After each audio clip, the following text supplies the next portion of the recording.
बिस्मिल्लाहिर्रहमानिर्रहीम, अस्सलामुअलैकुम and a very good morning public में आपको खुश आमदीद कहूँगी। मैं हूँ अर्मिला हसन। उम्मीद करते हैं जी आप बिल्कुल ठीक ठाक होंगे, मज़े में होंगे और साथ साथ मैं आपको आज जुम्मा मुबारक भी कहूँगी।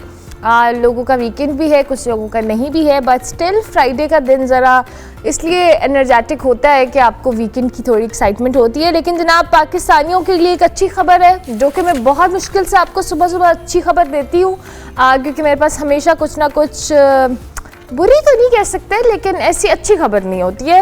वर्ल्ड यूथ बॉक्सिंग चैम्पियनशिप जो है जी, उस्मान वज़ीर जो हमारे हीरो हैं, उन्होंने भारतीय बॉक्सर को पहले राउंड में नॉकआउट करके ये टाइटल अपने नाम किया है।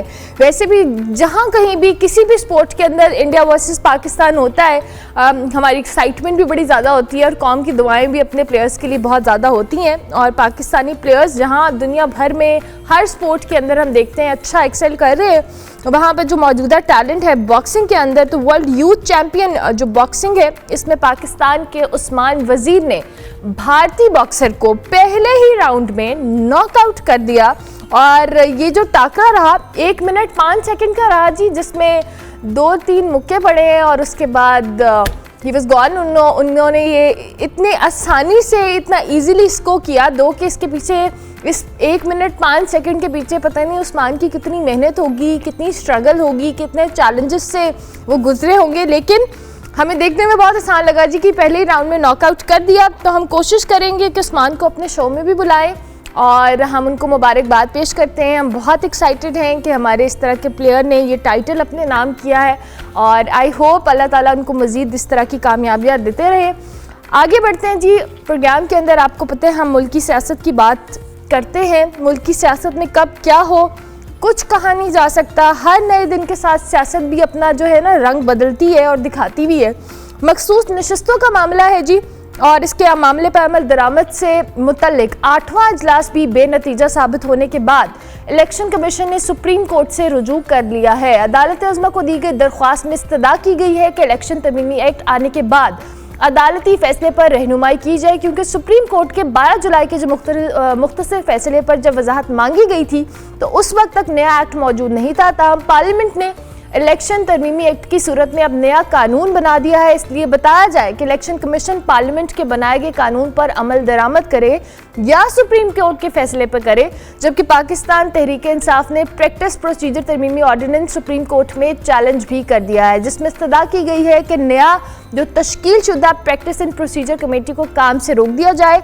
दूसरी जानिब बानी पीटीआई ने 28 सितंबर को रावलपिंडी में जलसे को एहतजाज में बदल दिया है। उनका कहना है कि वो 28 तारीख को रावलपिंडी में जलसा नहीं एहतजाज करेंगे। हम Lahore high court Rawalpindi bench से दरख्वास्त वापस ले रहे हैं। हमें मालूम है कि उन्होंने जलसे की इजाज़त नहीं देनी, ना देंगे तो भी देंगे भी तो शहर से बाहर देंगे। जैसे उन्होंने जो इस्लामाबाद वाला जलसा है, लाहौर वाला जलसा है, दोनों पे तहरीक इंसाफ ये कंप्लेन कर रही थी कि उनको जगह बहुत दूर दी गई और अब उन्होंने कहा है कि रावलपिंडी में वो भरपूर एहतजाज करेंगे।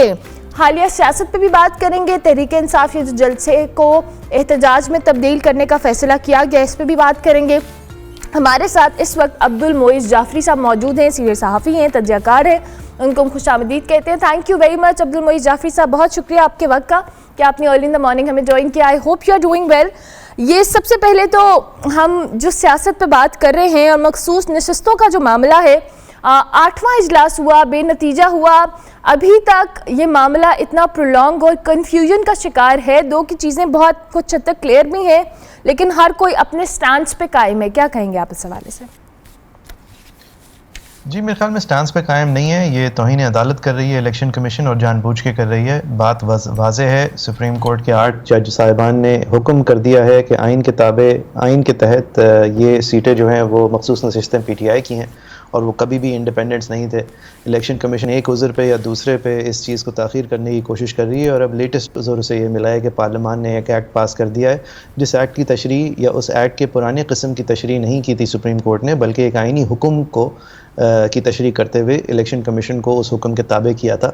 ये एक और ताख़ीरी हरबा है। ये एक और कोशिश है एक अदालती हुक्म के ऊपर अमल ना करने की और बदकिस्मती से ये गुंजाइश पैदा इसलिए हो रही है इसलिए कि कोर्ट के अंदर से कुछ ऐसे एक्टर्स हैं जो इस ख्याल को और इस स्पेस को फ़रोग़ दे रहे हैं।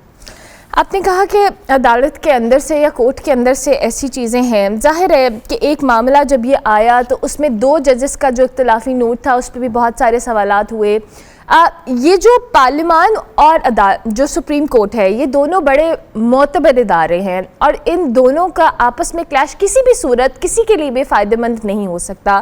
फ़ैसलों पे अमल दरामद करना भी एक ज़रूरी काम है, लेकिन क्या आपको लगता है कि ये जो इलेक्शन कमीशन ने आपने अभी ख़ुद भी कहा कि ये इंटेंशनली ये किया जा रहा है, अगर इसको को बीच का रास्ता निकाल के कोई इत्तेफाक राय से चीज़ों को की जाए, ना कि इस तरह के बयानात, इस तरह के स्टांस को अपनाया जाए जिससे तौहीन अदालत भी हो और दीगर मामलात भी जो कहने प्रोलॉन्ग हो? लेकिन जी कोई बीच का रास्ता नहीं है, अदालत का हुक्म है, उसको मानना है। ये बीच के रास्तों की वजह से ही हम आज यहाँ खड़े हैं। ये कोई तिजारत नहीं है, ये कोई मुकालमा नहीं है, ये कोई ले दे नहीं है। एक हुक्म है, एक आइन की तशरीह है और ये बीच के रास्ते टाइप बातों की वजह से ही गुंजाइश पैदा हो रही है। अदालत ने कोई बीच का रास्ता नहीं निकालना होता, उन्होंने इंसाफ करना होता है, उन्होंने इंसाफ किया है। 8 जज साहिबान ने एक हुक्म सादर फरमाया है, उसको इलेक्शन कमीशन मानने के ताबे है। ये मानने से वो इनकारी इसलिए है इसलिए कि अदालत के अपने अंदर एक रस्साकशी चल रही है जज साहिबान के दरमियान, जो कि बहुत अनफॉर्चुनेट है, लेकिन उसकी वजह से अदालत की साख मजरूह हो रही है और इस मजरूह होने का फ़ायदा उठा रही है इलेक्शन कमीशन। ठीक हो गया। ये जो दूसरी जानिब हम तहरीक इंसाफ के जलसे के हवाले से बात कर रहे हैं, तहरीक इंसाफ पहले भी बहुत दफ़ा कंप्लेन कर चुकी है और हमने लास्ट 2 जलसों में देखा भी है कि पहले टाइम बाउंड होने की वजह से, फिर जगह के हवाले से और फिर 5 जलसों का मनसूख होना और उसके बाद लाहौर के जलसे की इजाज़त होना। अब रावलपिंडी का जो जलसा है उसको एहतजाज में तब्दील करने के हवाले से बानी PTI की जानिब से कहा गया है, कैसे देखते हैं आप?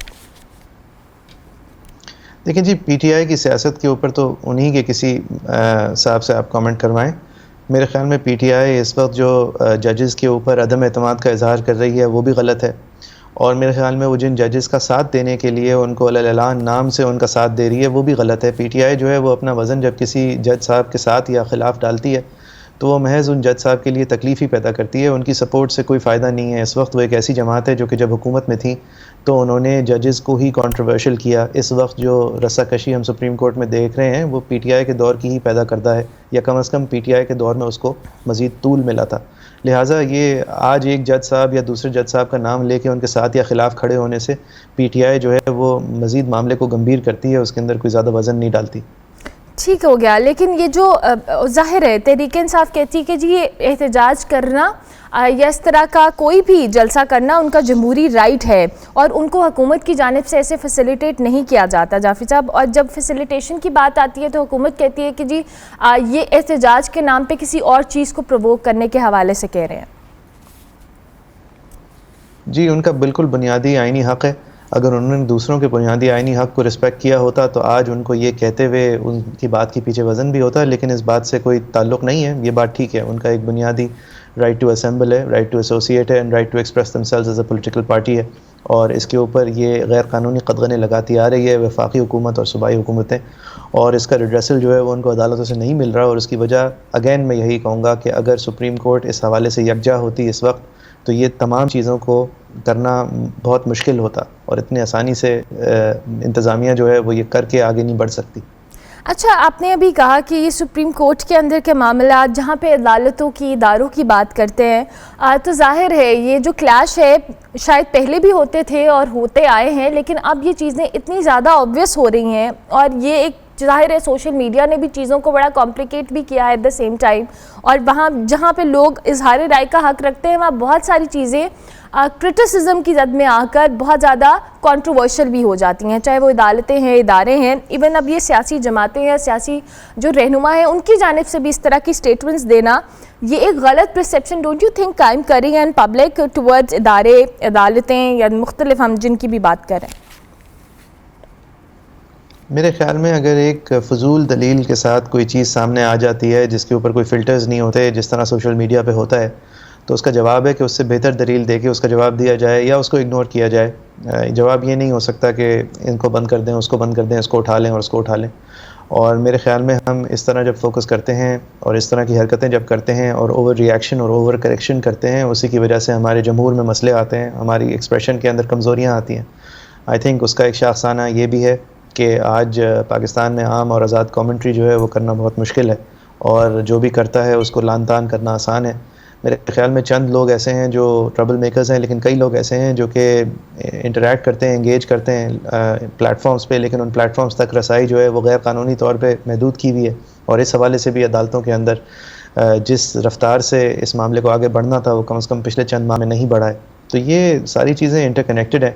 मेरे ख़्याल में पूरी दुनिया के अंदर बेवकूफ़ाना तनकीद होती है, लेकिन जवाब दुनिया इस तरह नहीं देती कि सबका इंटरनेट बंद कर दें। सबका इंटरनेट बंद कर दें। अच्छा, इन द एंड मेरा सवाल ऑब्वियसली जो इस पॉलिटिकल अनस्टेबिलिटी के हवाले से है जो इस वक्त मुल्क के अंदर है, चाहे वो तहरीक इंसाफ है, मुस्लिम लीग नून है, पीपल्स पार्टी है, जितनी भी जमातें हैं, अभी हमने आईनी तरमीम के हवाले से भी देखा कि मामला बहुत ही मिस हैंडल भी हुआ, जिस पे इतने सेंसिटिव मामले को आइन के अंदर तरमीम का जो मामला था उसको जितना जल्दबाजी में करने की कोशिश की गई और जिस तरह से उसके ऊपर सियासत की गई, क्या ये जो सारे मामलात हैं, ये जो स्टेबिलिटी लाने के फैक्टर्स की जिनकी हम बार बार बात करते भी हैं, जाफरी साहब, क्या आपको लगता है कि सियासतदानों को अब इस पे भी आना चाहिए कि हमारे मुल्क के सारे हालात, जिस तरह से हर चीज़ इंटरकनेक्टेड है, मुल्क के अंदर जो पॉलिटिकल स्टेबिलिटी है वो भी तमाम चीज़ों से रिलेट करती है? जी, पॉलिटिकल स्टेबिलिटी तमाम चीज़ों से रिलेट करती है, लेकिन पॉलिटिकल लेजिटिमेसी भी कोई चीज़ होती है। आप स्टेबिलिटी के नाम पे जिन लोगों का हक़ है हुक्मरानी है, उसको आप मजरू नहीं कर सकते। स्टेबिलिटी की आड़ में ये किया जा रहा है पिछले चंद माह से, फरवरी के इलेक्शंस के बाद, और ये इस तरह नहीं हज़म किया जा सकता कि देखें सब कुछ स्टेबल है क्योंकि सब लोग चुप हैं। मेरे ख़्याल में इसका अज़ाला होना होगा, अभी नहीं तो थोड़े दिनों बाद होना होगा, लेकिन जमहूरियत का जो बेसिक मैंडेट है वो जब तक लोगों की हक़ राय दही के तहत उनके रिप्रेजेंटेटिव्स को नहीं मिलेगा, तो ये मामला जो हैं वो आप पेपर ओवर तो कर देंगे लेकिन रिजॉल्व नहीं कर पाएंगे। ठीक हो गया, thank you very much. Abdul Moiz Jafri हमारे साथ मौजूद थे, मौजूदा सियासी सूरत हाल के ऊपर अपना कमेंट भी दे रहे थे। हम ब्रेक लेते हैं, ब्रेक के बाद वापस आते हैं। आप देखते रहिए गुड मॉर्निंग पब्लिक।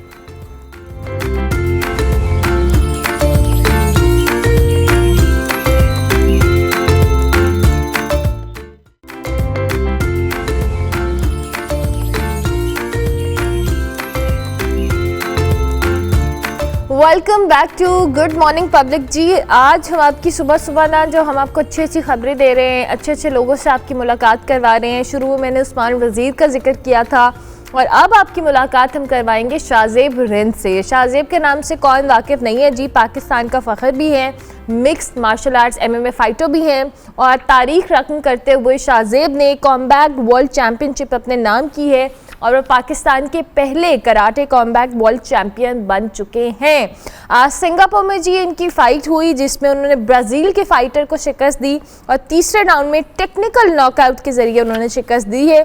शाहजेब को पहले तो हम खुशामदीद भी कहेंगे, मुबारकबाद भी देंगे। शाहजेब अस्सलाम वालेकुम, गुड मॉर्निंग। सबसे पहले तो आपको बहुत बहुत मुबारकबाद आपकी जीत के लिए। बड़ी खुशी होती है जब आप जैसे प्लेयर्स कहीं ना कहीं मुल्क के किसी भी, दुनिया के किसी भी हिस्से में जाके मुल्क का नाम रोशन करते हैं। कैसा लग रहा है जीत कर? वालेकुम अस्सलाम। सबसे पहले तो पूरे पाकिस्तान को गुड मॉर्निंग और बहुत बहुत मुबारक हो पूरी पाकिस्तानी कौम को। अल्हम्दुलिल्लाह ये जो है अचीवमेंट बहुत ही बड़ी अचीवमेंट है। History has been made. History में फ़र्स्ट टाइम जो है कॉम्बैट स्पोर्ट्स में पाकिस्तान ने जो है वर्ल्ड टाइटल जीता है। तो पूरी कौम को बहुत बहुत मुबारक हो और बहुत ही अच्छा फील कर रहा हूँ और बहुत ही खुश हूँ अल्हम्दुलिल्लाह कि अल्लाह पाक ने मुझे ये अपॉर्चुनिटी दी और मैंने इस अपॉर्चुनिटी को जो है अवेल किया और जो है पाकिस्तान का नाम रोशन किया। डेफिनेटली हम सब के लिए बड़ी खुशी की बात है। अच्छा शाहजेब, मुझे अपनी फ़ाइट के हवाले से थोड़ा सा बताएं। कुछ तो हमने सोशल मीडिया के ऊपर उसके क्लिप्स देखे जहाँ पे आपने बहुत ही ज़बरदस्त परफॉर्मेंस दी अपनी फ़ाइट में, लेकिन कैसा कंपटीशन था जब आपने थर्ड राउंड में आई गेस नॉकआउट किया, वो कितना चैलेंजिंग और डिफ़िकल्ट रहा और स्ट्रेंथ बताएं कि आपको जिसने एज दिया। बिल्कुल, ये फ़ाइट जो है काफ़ी टफ फाइट थी। आपको पता है अगर आप वर्ल्ड टाइटल के लिए फ़ाइट करते हो तो ये वो फाइट जो है बहुत ही टफ होती है और ख़ासकर जो मेरा ब्राज़ीलियन अपोनेंट था बहुत ही टफ अपोनेंट था और ये जो है पूरी दुनिया में टॉप 1 था पूरी दुनिया में, और इस साथ फाइट करना मुझे पता था it's gonna be tough fight, लेकिन ये जो है वर्ल्ड टाइटल का यही एक रास्ता है, और जो है पाकिस्तान का नाम रोशन करना और पाकिस्तान के लिए लाना, ये अपॉर्चुनिटी थी मेरे लिए। तो ये अपॉर्चुनिटी मैंने अवेल की। उसके बाद जब मेरी फाइट हुई तो स्टार्ट में ही मुझे पंच लगी, बहुत बुरी पंच लगी, जिसकी वजह से मैं बिल्कुल अनकॉन्शियस हो गया था, और मुझे बिल्कुल मतलब इस तरफ से कुछ नज़र नहीं आ रहा था, और बिल्कुल मुझे कट भी लगी थी। और ये था कि बहुत सारे जो फाइटर्स होते हैं वो जब उनको पंच लगती है तो वो जो है उठना उनके लिए बहुत ही मुश्किल हो जाता है, क्योंकि स्टार्ट जब फर्स्ट राउंड होता है उसमें आप जो है, अगर आपको फर्स्ट राउंड में पंच लगता है, फिर उसके बाद आपके पास पूरा फाइट रहता है, उसमें 6 राउंड्स और रहते हैं, उन सब में आपको जो है फिर सर्वाइव करना होता है। तो बहुत ही टफ था, मेरे दिल में था कि यार ये जो है अभी मैं हार नहीं सकता, अभी जो है शुरुआत है।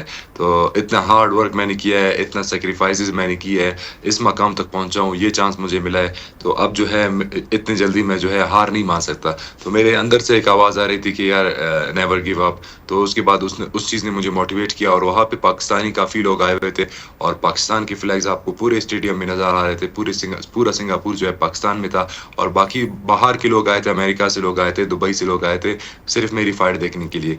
तो ये जो है लोगों का जज्बा था, और वहाँ पे बहुत सारे यंगस्टर्स थे, उन सब का जज्बा था, वो मेरे लिए बहुत ज़्यादा सपोर्ट कर रहे थे।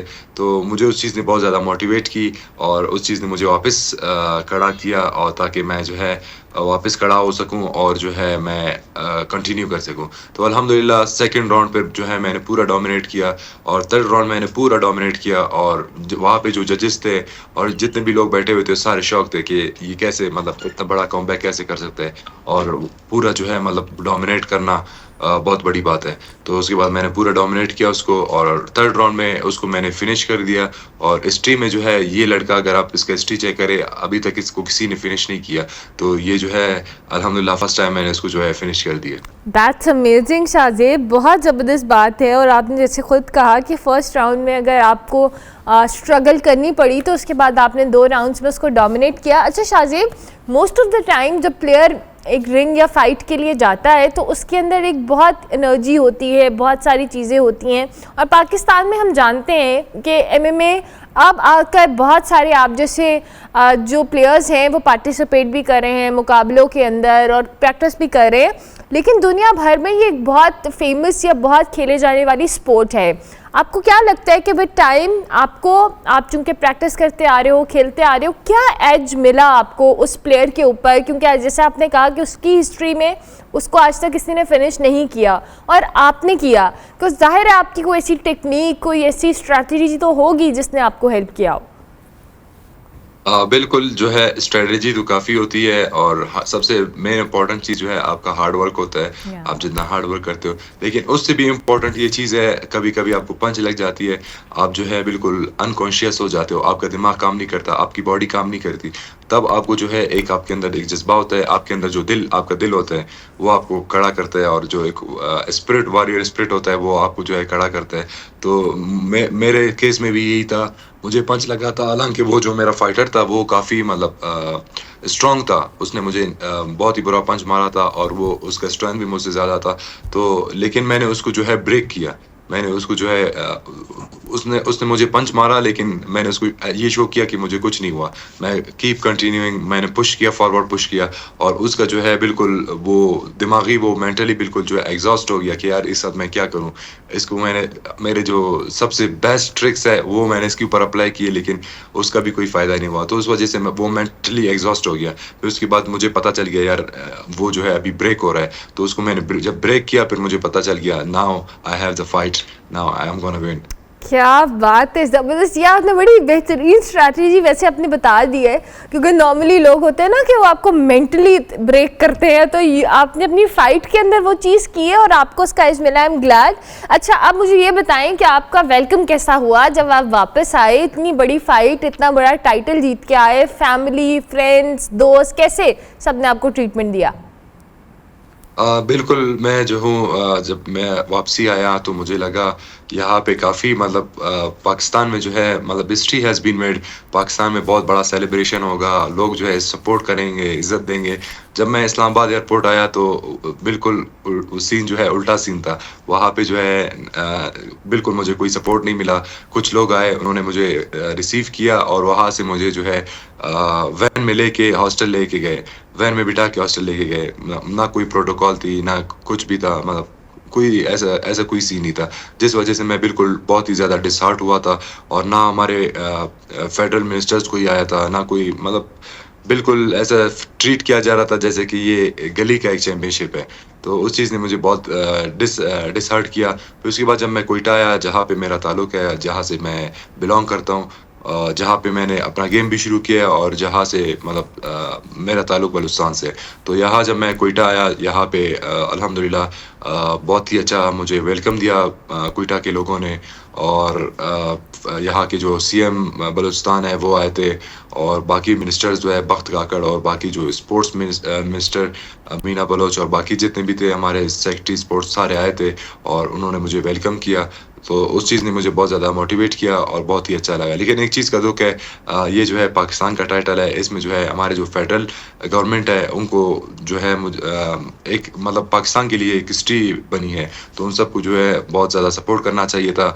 और ये जो है आपको पता है अभी हमारे जो दूसरे फाइटर ओलंपिक में जो मेडल लेके आए, उनको जो है कुछ और ट्रीटमेंट मिला था। मैं जब आया, ये जो है ये भी बहुत बड़ी टाइटल है, वर्ल्ड टाइटल जो है आम बात नहीं, आज तक किसी ने नहीं लिया, हिस्ट्री है। तो इसमें भी मुझे वही सपोर्ट मिलनी चाहिए थी जो हमारे बाकी जो प्लेयर्स को मिला है।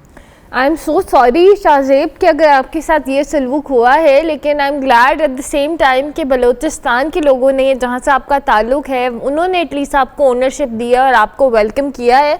लेकिन अब ये बड़े वाकई अफसोस की बात है कि अगर एक प्लेयर, अब मेरे ख़्याल में आप अगर गली मोहल्ले का कोई टाइटल जीत रहे हैं या आप इंटरनेशनल कोई टाइटल जीत रहे हैं, अगर आप पाकिस्तान के लिए खेल रहे हैं तो आप इक्वली उतनी ही जो एप्रिसिएशन है, उतना ही प्रोटोकॉल है, उसके हकदार हैं। लेकिन मैं आपको फिर से इस बात का यकीन दिलाती हूँ कि आपने पाकिस्तान को एक बहुत बड़ी खुशी दी है। मुल्क समेत बहुत सारे पाकिस्तानी आपकी तारीफ़ भी कर रहे हैं, आप पे फ़ख्र भी कर रहे हैं। शाहजेब, आप बलूचिस्तान से हैं, वहाँ पर जिस तरह से आपने मिक्स मार्शल आर्ट्स का भी हम बात कर रहे हैं, कितना आपके इस फील्ड में आने के बाद, इस स्पोर्ट में आने के बाद और लोगों का आपने रुझान भी देखा है, उनकी जो कह रहे हैं ख्वाहिश भी देखी है कि वो आप ही की तरह एक फ़ाइटर बने? बिल्कुल, मुझे काफ़ी मैसेजेस आते हैं, काफ़ी जो यंगस्टर्स हैं, काफ़ी हमारे बच्चे हैं, वो सारे मुझे मैसेजेस करते हैं और वो जो है वो मुझे कहते हैं कि आपकी वजह से हमने जो है स्पोर्ट्स शुरू किया है। और वो जो है एक अच्छा चीज़ है। वो जो है अगर नेगेटिव चीज़ करते हैं, अगर आपको पता है आप कुछ नहीं करोगे तो आपका जो माइंड है वो नेगेटिव चीज़ों में जाएगा। तो हमारे बलूचिस्तान में आपको पता है ज़्यादा चीज़ें कुछ करने को नहीं होती, बहुत लिमिटेड चीज़ें हैं। तो अभी जो है जो हमारे यंगस्टर्स है वो सारे अगर स्पोर्ट्स की तरफ आएंगे, उनका जो माइंड है जो नेगेटिविटी की तरफ जाती है या गलत चीज़ों की तरफ जाती है, वो जो है ऑटोमेटिकली जो है पॉजिटिव चीज़ों में आएगी और वो जो है एक चीज़ पे फोकस रहेंगे और उस चीज़ में वो काम करेंगे। तो काफ़ी लोगों को मोटिवेशन मिली है अल्हम्दुलिल्लाह। बल्कि पाकिस्तान में काफ़ी लोगों को, पाकिस्तान से बाहर भी अमेरिका में, लंदन में, कनाडा में और दुबई में, यहाँ सब से मुझे हर जगह से मुझे मैसेजेस आते हैं और लोग जो बहुत ज़्यादा मुझे अप्रिशिएट करते हैं और उनके बच्चे जो है मुझे देख के वो सारे जो है इस चीज़ में आ चुके हैं। तो ये मेरे लिए सबसे बड़ी खुशी की बात है कि मुझे देख के लोग अपने लोगों की लाइफ जो है चेंज हो रही है, तो बहुत बड़ी बात है मेरे लिए। ज़बरदस्त, thank you very much Shahzeb, we are so proud of you. और आपको एक बार फिर से बहुत बहुत मुबारकबाद इस जीत के लिए। अल्लाह ताला आपको मज़ीद कामयाबियाँ दें और आप पाकिस्तान के लिए इसी तरह से टाइटल्स जीतते रहें। शाहजेब रिंद हमारे साथ मौजूद थे जी, MMA फाइटर जिन्होंने कॉम्बैट वर्ल्ड चैम्पियनशिप का टाइटल अपने नाम किया है। इनसे हमने आपकी बात भी कराई, मुलाकात भी कराई। हम ब्रेक लेंगे, ब्रेक के बाद वापस आएंगे। आप देखते रहिए good morning public.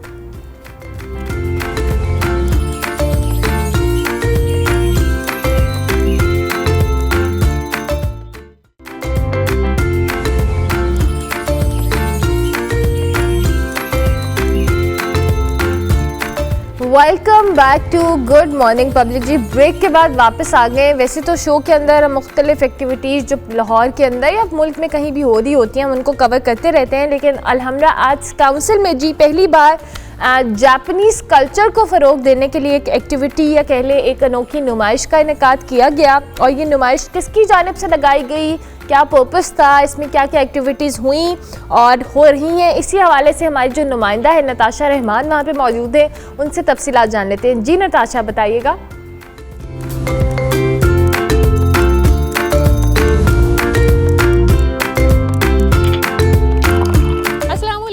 Very good morning अर्मला, उम्मीद करती हूँ आप सब खैरियत से होंगे।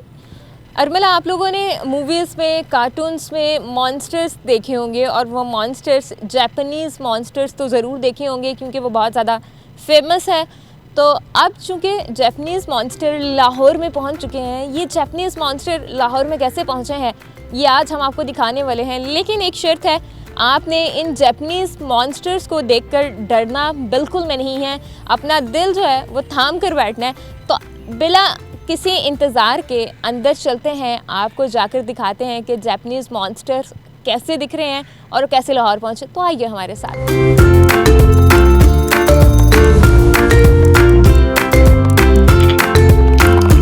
तो अर्मला, अभी मैं अलहमरा आर्ट्स काउंसिल के अंदर मौजूद हूँ और यहाँ पर जापान के योकाई कल्चर को प्रमोट करने के लिए पहली दफ़ा पाकिस्तान में एग्ज़िबिशन का इनेकाद किया गया है। और ये योकाई कल्चर होता क्या है, एग्ज़िबिशन लगाने का मेन पर्पस क्या है, ये सब आज हम आपको बताने वाले हैं। तो कलर थीम्स बहुत अच्छे हैं, हैंड पेंटिंग्स ये यहाँ पर लगाई गई हैं एग्ज़िबिशन में। कलर्स आप देख सकते हैं, मॉन्स्टर्स जो हैं वो इस एग्ज़िबिशन में दिखाए जा रहे हैं। स्टिकर्स भी यहाँ पर छोटे छोटे रखे गए हैं मॉन्स्टर्स के हवाले से। कैमरामैन से कहूँगी कि थोड़ा सा पैन करके दिखाएं कि यहाँ पर डिफरेंट जो मॉन्स्टर्स हैं जापान के हवाले से, उनका जो कल्चर एक थीम था उसको प्रमोट करने के लिए यहाँ पर एग्ज़िबिशन का इनेकाद किया गया है। तो कुछ लोग भी हमारे साथ मौजूद हैं, उन्हीं से बात करते हैं और उनसे पूछते हैं कि उनको एग्ज़िबिशन कैसी लग रही है, वो क्या कहना चाह रहे हैं। तो लोगों की तरफ चलते हैं, उनसे बात करते हैं। तो आइए हमारे साथ।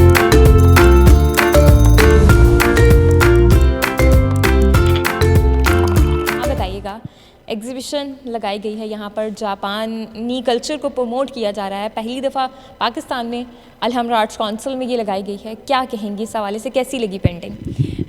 ये जी बड़ी इंटरेस्टिंग है, दिस इज़ वेरी यूनिक। और अमूमन हम ज़रा जो एग्ज़िबिशंस में देखते हैं, आर्ट में देखते हैं, तो खूबसूरती को उजागर किया जा रहा होता है। This is a very interesting concept कि यहाँ पे मॉन्स्टर्स हैं और अनवाओ इकसाम के मॉन्स्टर्स हैं। हम वैसे जापानीज़ एनिमी बड़े शौक़ से देखते हैं, जो इनकी गिबली प्रोडक्शंस हैं और ये वो, लेकिन इनकी जो सप्लाई है मॉन्स्टर्स की और जो क्रिएटिविटी और इमेजिनेशन है, दैट इज़ अमेजिंग। मतलब मुझे नहीं अंदाज़ा था कि इनके इतने बेतहाशा मॉन्स्टर्स, हर तरह के monsters you can see. This is something really interesting. मुझे लगता है बच्चे बहुत इंजॉय करेंगे इसको, they should come and see this.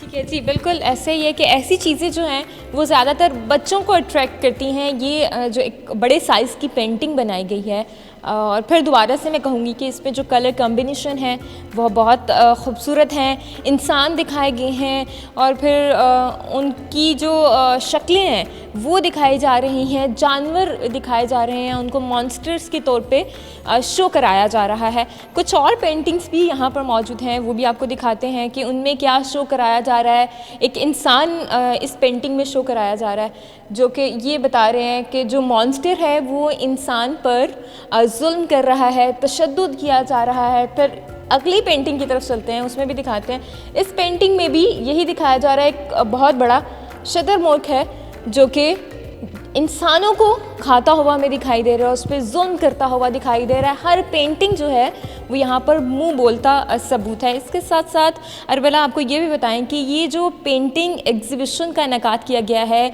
ये जापानी कौंसिल और इसके साथ साथ अलहमरा आर्ट्स काउंसिल की जानिब से इसका इनेकाद किया गया है।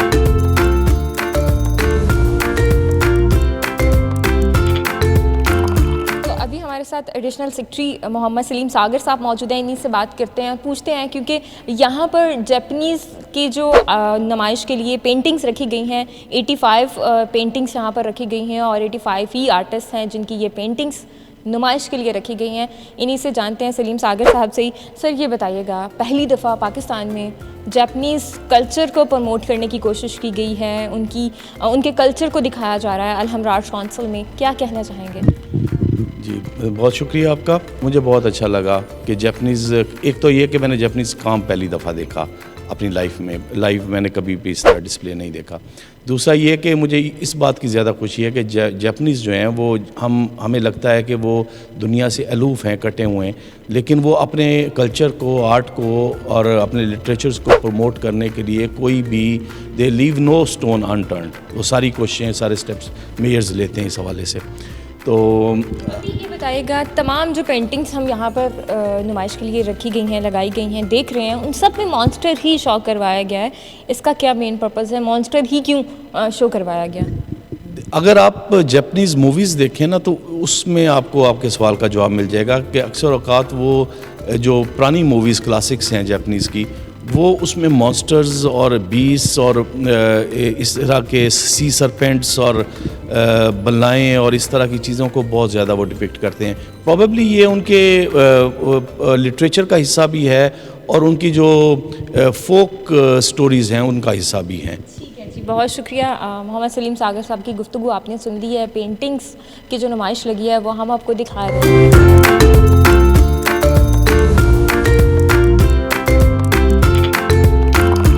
अभी मैं आर्ट कौंसिल के अंदर तो मौजूद हूँ, आर्ट गैलरी के अंदर मौजूद हूँ और लोगों से भी बात करते हैं।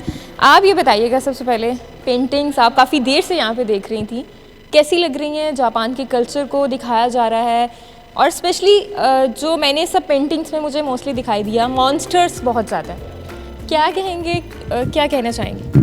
ये एक्चुअली आई थिंक वहाँ पे जो डिस्क्रिप्शन लिखी हुई है वो 100 मॉन्स्टर्स नाइट वाला लिखा हुआ है। आई थिंक वो परेड है उनका, कोई मे बी उनका कोई फेस्टिवल हो। I have no idea about that, I will read it इंशाल्लाह।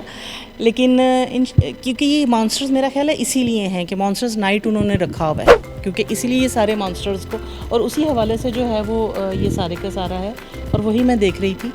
एंड इट्स गुड कि पाकिस्तान में जो है आप दूसरे नेशनलिटीज़ के कल्चर को दिखा रहे हैं, चाहे वो उनके योनकाई, यानी कि हम जैसे उर्दू में कहते हैं ना जिन्नात, तो वो कहते हैं योनकाई। So it is like that. सारी डिटेल से बात हो गई है इनसे, इन्होंने हमें बता दिया कि कैसा लगा। आगे चलकर दिखाते हैं, क्योंकि ये जो गैलरी का ऊपर वाला हिस्सा है, सेकंड फ्लोर है, ये काफ़ी बड़ा है, तो आगे जाके भी आपको दिखाते हैं और किस किस तरह की पेंटिंग्स हैं यहाँ पर।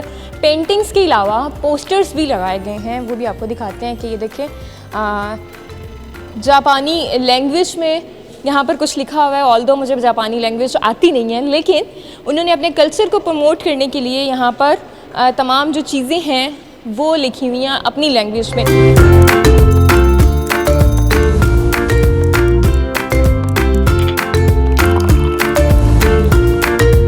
तो फिलहाल अंदर चलते हैं, अंदर चल के भी आपको दिखाते हैं, क्योंकि अंदर भी गैलरी के अंदर मॉन्स्टर्स मौजूद हैं। तो यहाँ पर ये मॉन्स्टर भी बनाया गया है और इन्होंने लिखा हुआ है इसके ऊपर डोंट टच, लेकिन मैं फिर भी टच कर रही हूँ, क्योंकि इसी तरह का एक मॉन्स्टर हमें नीचे वाली गैलरी में भी दिखाई दिया था। वो ऑलमोस्ट एलिफेंट की तरह उन्होंने बनाया था, लेकिन ये मॉन्स्टर तो अक्सर हम कार्टून्स में भी देखते हैं। तो ये तमाम जो मॉन्स्टर्स हैं इनकी एक कहानी बताई गई है, अपना कल्चर प्रमोट करने की कोशिश की जा रही है और मुझे तो ये सारी एग्ज़िबिशन बहुत पसंद आई है। लेकिन देखने वालों को अब पता नहीं ये एग्ज़िबिशन पसंद आई है या नहीं आई। आप लोगों ने हमें देखकर बताना है कि एग्ज़िबिशन आपको पसंद आई है या नहीं आई। अर्मिला, आज के लिए मुझे इजाज़त दें, दोबारा से मैं फिर एक नई स्टोरी के साथ हाज़िर होंगी। तब तक के लिए अल्लाह निगहबान।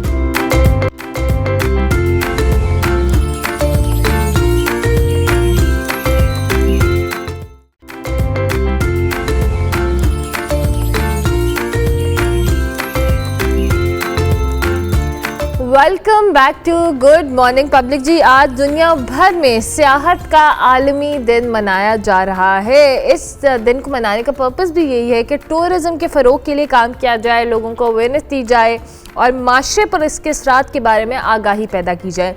इस साल जी मौजू है सियाहत और आलमी अमन। मुख्तलिफ सकाफतों को समझने के लिए टूरिज़्म का फ़रोग बड़ा ज़रूरी है।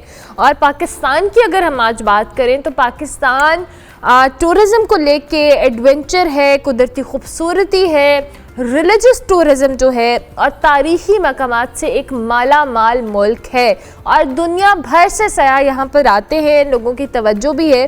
पाकिस्तान में जी सियाहत के शोबे में विद टाइम बहुत ज़्यादा बेहतरी देखने में आ रही है। दो कि एक परसेप्शन कायम था कि पाकिस्तान शायद एक सेफ़ कंट्री नहीं है, यहाँ पर इस तरह से जा नहीं सकते, लेकिन अल्हम्दुलिल्लाह विद टाइम ये परसेप्शन लोगों का अच्छा हुआ है, बेहतर हुआ है टुवर्ड्स पाकिस्तान टूरिज़्म को लेकर। आज हम इसी हवाले से बात करेंगे कि मज़ीद क्या बेहतरी लाई जा सकती है कि दुनिया भर से टूरिस्ट को इनकरेज किया जाए कि पाकिस्तान के अंदर मुख्तलिफ साइट्स को देखें, क्योंकि दुनिया भर टूरिज़्म के ज़रिए अपनी इकॉनमी में वो उसको सपोर्ट करने में बड़ा अहम रोल अदा करती है। आज हमारे साथ सीनियर वज़ीर टूरिज़्म गिलगित बल्तिस्तान ग़ुलाम मोहम्मद साहब मौजूद हैं, उनको हम खुशामदीद कहते हैं। थैंक यू वेरी मच ग़ुलाम मोहम्मद साहब, बहुत शुक्रिया आपके वक्त का। आज जिस तरह से मैंने अभी बताया कि आज सियाहत का आलमी दिन है और पाकिस्तान के अंदर सियाहत विद टाइम अल्हम्दुलिल्लाह बहुत बेहतर हुई है। क्या समझते हैं आज के दिन के लिए पाकिस्तान में मज़ीद हम क्या कर सकते हैं कि टूरिस्ट यहाँ पर इनकरेज हों आने के लिए? Thank you very much ma'am, बहुत शुक्रिया। बिल्कुल आज वर्ल्ड टूरिज्म डे है और दुनिया में इसकी सेलिब्रेशंस हो रही हैं और बुनियादी बात ये है कि दुनिया टूरिज्म में हाई रैंकिंग की तरफ जो है ना कंपटीशन में सारी दुनिया लगी हुई है। अभी आप देखें वियतनाम को बहुत अरसा नहीं हुआ और ये भी पीक पर है। पाकिस्तान में कुदरत ने बहुत कुछ पाकिस्तान को दिया, चारों मौसम दी, खूबसूरती दी और फिर हमारे पास बहुत सारे अच्छे माउंटेनियरिंग टूरिज्म भी है, हमारे पास आर्कियोलॉजिकल रिच साइट्स भी हैं, हमारे पास इवन जो है ना हमारे पास मजहबी मुकामात भी हैं जहाँ दुनिया के लोग पाकिस्तान में वो भी देखने आते हैं। इसके बावजूद हमारी रैंकिंग बहुत अच्छी नहीं है, पता नहीं 100-110 पर आना है। अब बुनियादी तौर पर पहली बात तो ये है कि टूरिज्म के लिए जरूरी है कि आपके पास स्टेबिलिटी आ जाए, इकोनॉमिकल स्टेबिलिटी आ जाए, आपके पास सिक्योरिटी की स्टेबिलिटी आ जाए। सिक्योरिटी बहुत जरूरी है। जब भी दुनिया में लोग जाते हैं, मैं और आपने भी अगर कहीं जाना है तो पहले ये देखना है कि ये मुल्क स्टेबल है, सिक्योर है, नहीं है। तो ये अनफॉर्चुनेटली हमारे साथ ये इश्यूज हैं पिछले काफी अरसे से।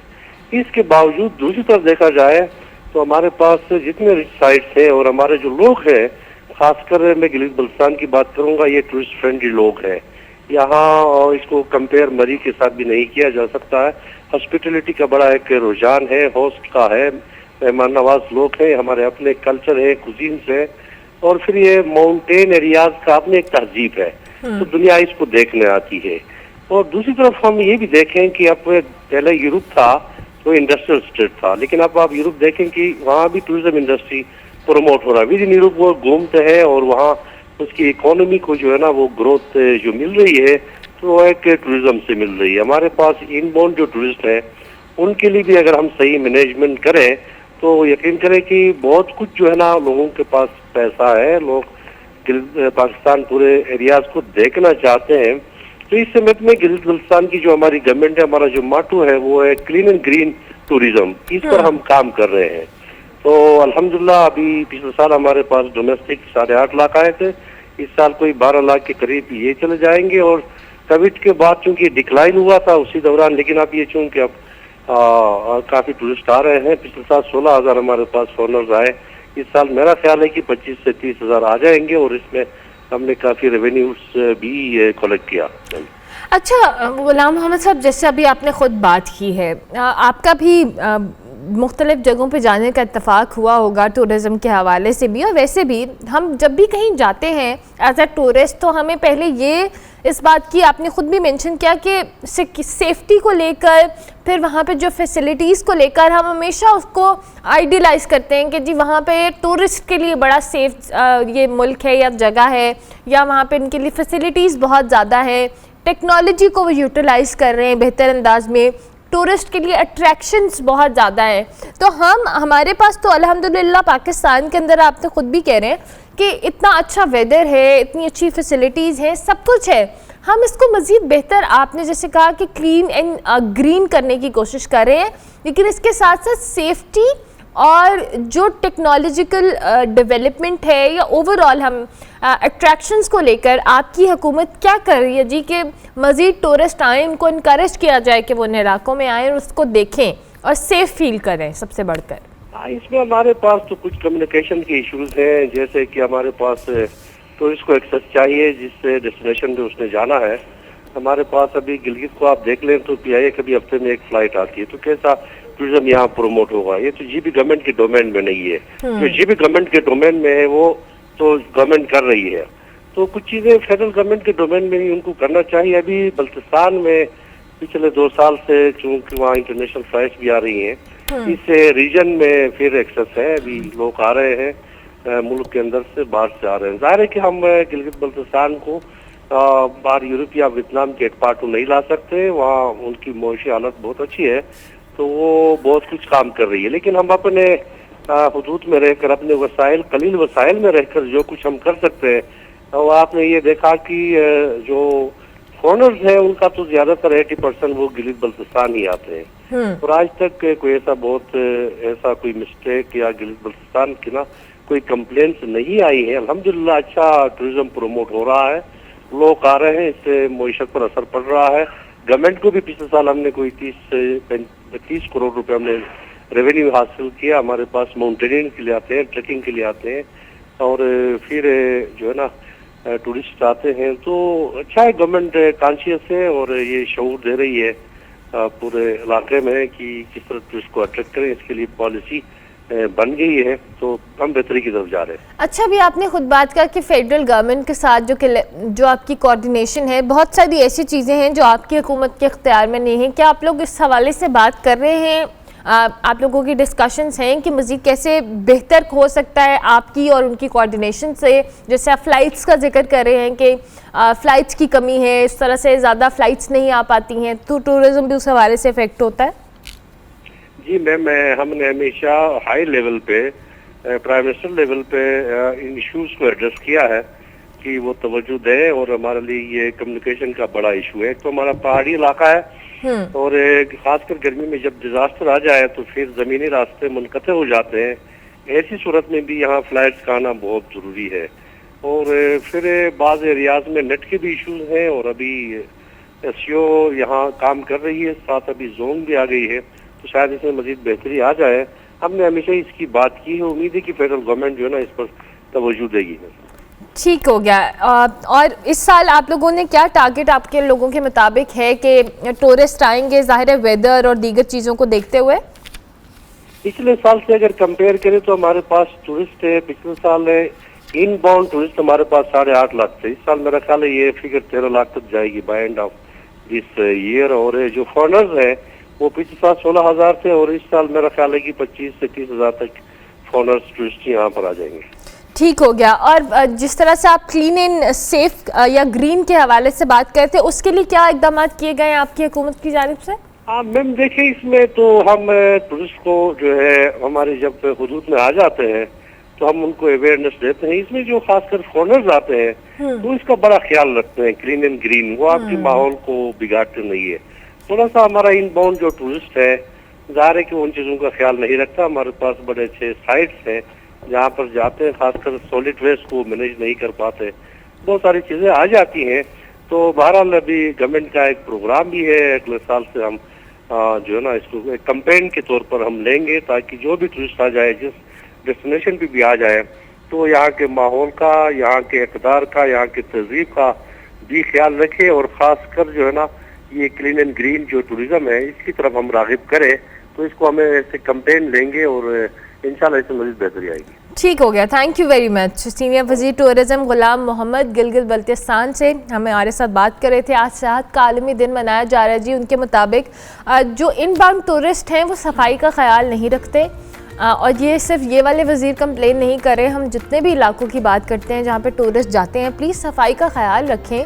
इतनी खूबसूरत जगह हैं, अगर फॉरेनर्स ख्याल रख सकते हैं तो हम क्यों नहीं रख सकते। और जो सॉलिड वेस्ट जिसकी अभी वज़ीर साहब भी बात कर रहे थे, ये बड़ा इंपॉर्टेंट है कि आप सफाई का इन इलाकों में जब जाएं, एज अ टूरिस्ट जाएं, आप वहाँ पे रहते हैं, वहाँ की कल्चर, तहजीब, लोगों की प्राइवेसी का ख्याल रखें, ये बड़ा ज़रूरी है जी। तो सेहत के आलमी दिन के हवाले से हमने बात की, हम ब्रेक लेंगे, ब्रेक के बाद वापस आएंगे। आप देखते रहिए गुड मॉर्निंग पब्लिक।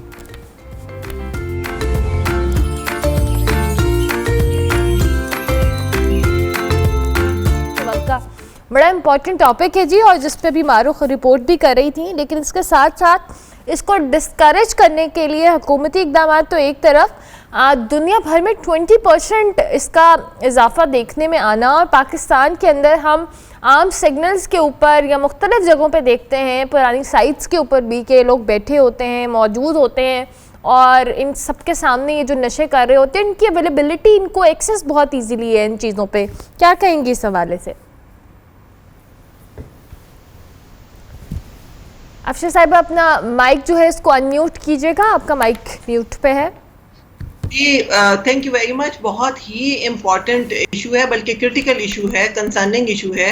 और कुछ दिन से मैं ये चाह रही थी कि मैं ये जो इस्लामाबाद, रावलपिंडी या जहाँ जहाँ पे भी हम मुख्तलिफ बाज़ारों में जाते हैं, तो पहले वहाँ हमें कूड़ा क्रिकेट नज़र आता था। अब कूड़ा क्रिकेट से ज़्यादा वहाँ पे बहुत सारे ग्रुप्स हमें नशा करने वाले लोग नज़र आते हैं, और खुलेआम बैठे हुए हैं और नशा कर रहे हैं, अपने होश में नहीं है। तो ये मेरा दिल कर रहा था कि मैं तस्वीरें बनाऊं और मैं शेयर करूं कि आखिर इस हद तक अब सिचुएशन जा चुकी है कि कोई 2-4 लोग हमें नहीं नजर आते, बल्कि दर्जनों में वो अपनी होश में नहीं होते हैं, बहुत बुरे हालात में होते हैं और हर तरफ बिखरे होते हैं शहरों के अंदर। और इसके ऊपर अफसोस भी किया जा सकता है और इसके ऊपर कोई लाया अमल होना चाहिए, क्योंकि अगर इस हवाले से मुख्तलिफ फिगर्स आप पढ़े तो वो मिलियंस में बनती हैं। पाकिस्तान के अंदर जो लोग नशा कर रहे हैं, 6% पॉपुलेशन बड़ों की है, लेकिन ज़्यादा जो पॉपुलेशन है, जो हमारे लिए ज़्यादा लम्हा फिक्रिया है, वो बच्चों और नौजवानों की है। और मुख्तलिफ तरह के नशा जो अक़साम है वो मार्केट में अवेलेबल हैं, बल्कि बहुत अब तो कई साल गुजर गए हैं, जाना भी नहीं पड़ता, ऐसी ऐप्स हैं आपके घर में डिलीवर हो जाती हैं चीज़ें। तो ये एक बहुत बड़ा जो पाकिस्तान के अंदर एक नशे का कारोबार है। हमारा जो यंग ब्लड है, हमारे बच्चे जो स्कूलों में हैं, दरसगाहों में हैं, वो इस इल्लत का शिकार हैं। लेकिन ओवरऑल हमें पाकिस्तान में इस पे जो कंसर्न ड्यूटी बेरर्स हैं, जो कंसर्न लोग हैं, हुकूमत है, वो उसके ऊपर बात करते हुए नजर नहीं आती।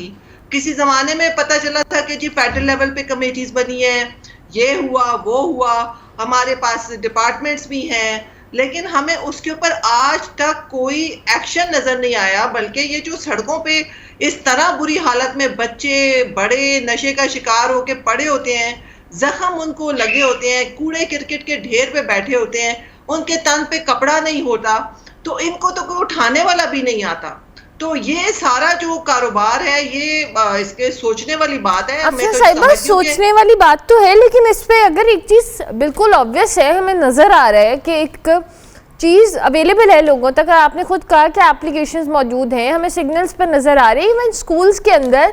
तो इसका मतलब कि माफिया इतना स्ट्रॉन्ग है कि इस पे स्ट्रॉन्ग जो के लिए हुकूमत है, इदारे हैं, पुलिस है, ये हाथ ही नहीं डाल पा रहे हैं कि ये बच्चों तक पहुंच रही है, स्कूल्स के अंदर डिलीवर हो रही है, यूनिवर्सिटीज़ में आपको अवेलेबल है। तो कोई तो चेक एंड बैलेंस होगा, या फिर वही बात है कि माफिया के आगे तारे भी बेबस नज़र आ रहे हैं हमें। देखिए, ये तो आप अगर एक स्ट्रॉन्ग आपके पास पॉलिटिकल विल हो, आपका फोकस हो इस तरह के सोशल इश्यूज पे, और हिम्मत हो, करेज हो, right people at the right job हो, तो ये तो मुमकिन ही नहीं है कि हम इस तरह के इश्यूज पे काबू नहीं पा सकते। लेकिन सारी बात ये है कि आखिर वो वक्त कब आएगा जब हम अपने मुल्क में इस तरह के सोशल इश्यूज पे फोकस करेंगे। आप उन वालदैन से पूछें जिनके बच्चे, बल्कि बच्चियां, तकरीबन बच्चियां भी उसी तादाद में इस इल्लत का शिकार हैं, और उसके बाद उनको जो इन्फेक्शन, जो बीमारियां, जो उनकी सोसाइटी में फिर रिहेबिलिटेशन नहीं होती, और जो स्टिग्मा का शिकार हैं, और अगर वो बाकायदा इसमें बहुत हद तक आगे चले गए हैं, तो मुल्क के अंदर पहले तो इस किस्म का इलाज ही अवेलेबल नहीं है, रिहेबिलिटेशन, और अगर है भी तो वो इस कदर महंगा है कि आप अफोर्ड नहीं कर सकते, और आप परमानेंटली इससे बाहर नहीं आ सकते। लोग फिर अपने बच्चियों को किस तरह ओपनली लेके जाएंगे और इस तरह की इल्लत के हवाले से उनको रिहेबिलिटेट या उनका इलाज मुआवजा कराएंगे। तो ये इतना बड़ा इशू है, और चूंकि इसके साथ सोशल स्टिग्मा भी अटैच्ड है, ये सिर्फ गरीब लोग नहीं करते हैं, मिडिल क्लास फैमिलीज नहीं करती हैं, ये अक्रॉस द कंट्री पाकिस्तान में एक लाइफस्टाइल भी बन गया। और दूसरी तरफ जो वल्नरेबल कम्युनिटीज हैं वो इस नशे का शिकार होकर उनको फर्दर एक्सप्लॉइट किया जाता है। तो ये चीज़ें ऐसी हैं जिसमें कि मैं बहुत ही अप्रिशिएट करूंगी पब्लिक टीवी को कि इतने अहम सोशल इश्यूज को आप लोग उठाते हैं ताकि वो ऐवानों तक जो कंसर्न लोग हैं इसकी आवाज़ जाए और लॉ इन्फोर्सिंग एजेंसीज के साथ मिलके कोई इसका लाहे अमल बनाए।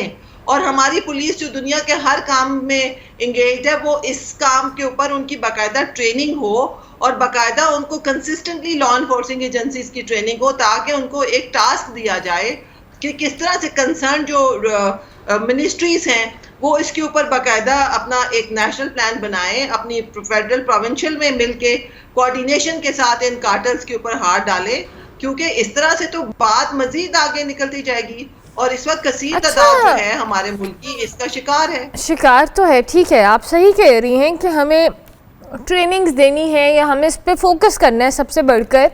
चलें, ये तो हुकूमती सतह पे हो गया, इंडिविजुअल लेवल पे भी, और सेकेंडली हम अपनी फैमिली स्ट्रक्चर्स को देखें, फिर हम सोशल जो वेलफेयर के इदारे हैं उनकी तरफ देखें, वो सब क्या कर रहे हैं?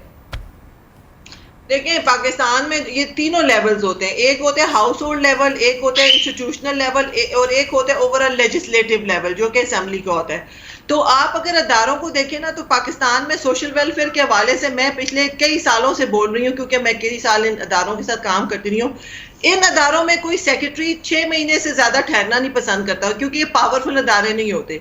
कई दफा जब मैं पंजाब में काम कर रही थी तो एक साल में 7 सेक्रेटरी भी एक जमाने में चेंज हुए थे। जब मैं चेयरपर्सन थी केपी में एक साल में 4 से ज्यादा सेक्रेटरी चेंज हुए थे। तो मैं हमेशा ये बात करती हूँ जिन अदारों में कोई सेक्रेटरी ठहरना पसंद नहीं करता तो उस अदारे की न्यूसेंस वैल्यू क्या होगी कि वो उस पर काम करे। तो ये इंपॉर्टेंट है कि हमें इन जैसे अदारों को स्ट्रेंथन करना है, उनको हमने इस लेवल पे लेके आना है कि लोग ख्वाहिश करके इन अदारों में जाएं और ह्यूमन राइट्स पे काम करें, क्योंकि अब ह्यूमन राइट्स आपके जीएसपी प्लस के साथ लिंक्ड है, आप बच नहीं सकते हैं, आपने इंटरनेशनल कमिटमेंट्स की हुई हैं।